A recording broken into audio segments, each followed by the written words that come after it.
सबसे पहले आप सबको मेरी प्यार भरी नमस्कार।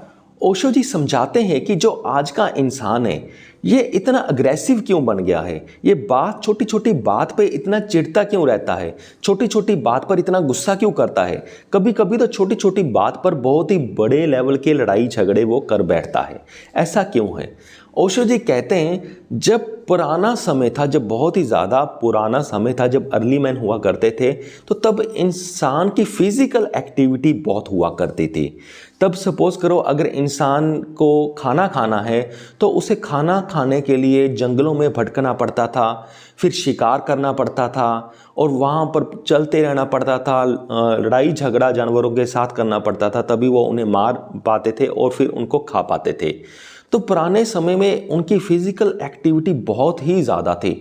उनको जो कुछ भी करना था हर काम उनको अपने शरीर के थ्रू ही करना था, फिजिकल एक्टिविटी करनी पड़ती थी। पर आजकल के ज़माने में क्या हो गया है कि हमारी फिजिकल एक्टिविटी बिल्कुल ज़ीरो हो गई है। आज हमें कोई बाहर जंगलों में भटकना नहीं पड़ता, हर चीज़ हमें घर बैठ के मिलती है।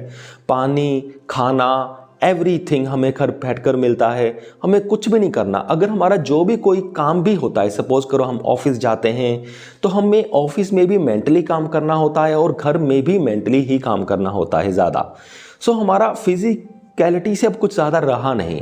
तो अब तो इतना कुछ हो गया है कि जो शॉपिंग भी है अब तो ये भी ऑनलाइन हो गई है। अब तो बहुत सारे लोग ऑनलाइन शॉपिंग भी करते हैं, यानी कि कुछ खरीदने के लिए भी हम बाहर नहीं जा रहे, हम एक ही जगह पर बैठे हुए हैं। और इसीलिए ये हमारी फिजिकल एक्टिविटी के कारण हमें बहुत सारी फिजिकल प्रॉब्लम्स भी आने लगी हैं, ये हम जानते हैं। पर यहाँ हम बात कर रहे हैं कि सिर्फ मेंटल अग्रेशन की। तो ओशो जी कहते हैं कि फिजिकल एक्टिविटी कम होने के कारण हमारा मेंटल अग्रेशन बढ़ गया है। ओशो जी हमें समझाते हैं कि हम वो ही इंसान हैं एक्चुअल में जो शिकार पर जाता है, हम वही इंसान हैं जिनका शरीर ही फिजिकल एक्टिविटी करने के लिए बना है, जिनका शरीर ही हंटिंग करने के लिए बना है, हम वही इंसान हैं। पर हम उसी शरीर को इन्हीं कामों के लिए यूज़ नहीं कर रहे। तो जिसकी वजह से क्या होता है, हमारी जो बहुत ज़्यादा सरप्लस एनर्जी है वो सरप्लस एनर्जी यानी कि रह जाती है। जो हमारी बायो एनर्जी है, इतनी सारी एनर्जी है, उनको हम यूज़ नहीं करते, वो हमारे अंदर ही रह जाती है।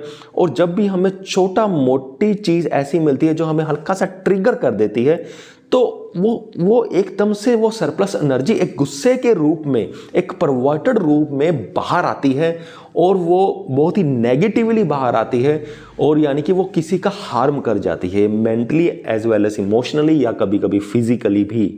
तो वो सरप्लस एनर्जी का ही खेल है। तो इसलिए ओशो जी कहते हैं कि अगर आप अपने मेंटल अग्रेशन को या बेफालतू के गुस्से को ख़त्म करना चाहते हो तो आपको फिजिकल एक्टिविटी बढ़ानी पड़ेगी। फिजिकल एक्टिविटी बढ़ाने का ये मतलब नहीं है कि आप हंटिंग करने चले जाओ। फिजिकल एक्टिविटी हम और भी बहुत सारे अच्छे काम करके बढ़ा सकते हैं, जैसे कि स्विमिंग सीखने के लिए हम जा सकते हैं, हम जिम जा सकते हैं, हम रनिंग के लिए जा सकते हैं, हम डांसिंग के लिए जा सकते हैं। तो इन सब से हमारी फिजिकल एक्टिविटी होगी और जिससे हमारी सरप्लस एनर्जी बाहर निकल जाएगी और हमारा यूजलेस अग्रेशन वो जो है वो ख़त्म हो जाएगा। तो ओशो जी ये भी कहते हैं कि इसीलिए मैं एक्टिव मेडिटेशन के ऊपर जोर देता हूँ, डायनामिक मेडिटेशन के ऊपर जोर देता हूँ, क्योंकि वो ओशो जी कहते हैं कि आजकल के समय में हमें कोई शांति से बैठने वाली मेडिटेशन नहीं चाहिए, क्योंकि हम तो पहले ही सरप्लस एनर्जी से भरे पड़े हैं। हमें चाहिए एक्टिविटी वाली मेडिटेशन। सो इसीलिए फिर ओशो जी अपने सन्यासियों को डायनेमिक मेडिटेशन करवाते थे, एक्टिविटी वाली मेडिटेशन करवाते थे। सो मुझे पूरी उम्मीद है कि आप सबको ये वीडियो समझ में आ गया होगा। इस वीडियो के डिस्क्रिप्शन बॉक्स में मैं सबसे अच्छी ओशो जी की बुक जो मुझे लगी थी उसका लिंक भी मैं डाल दूंगा और कुछ और भी अच्छी स्पिरिचुअल बुक्स के मैं लिंक्स भी डाल दूंगा। आप उन्हें क्लिक करके चेक करके देखना ना भूलिएगा। सो इस वीडियो को देखने के लिए आपका बहुत बहुत धन्यवाद।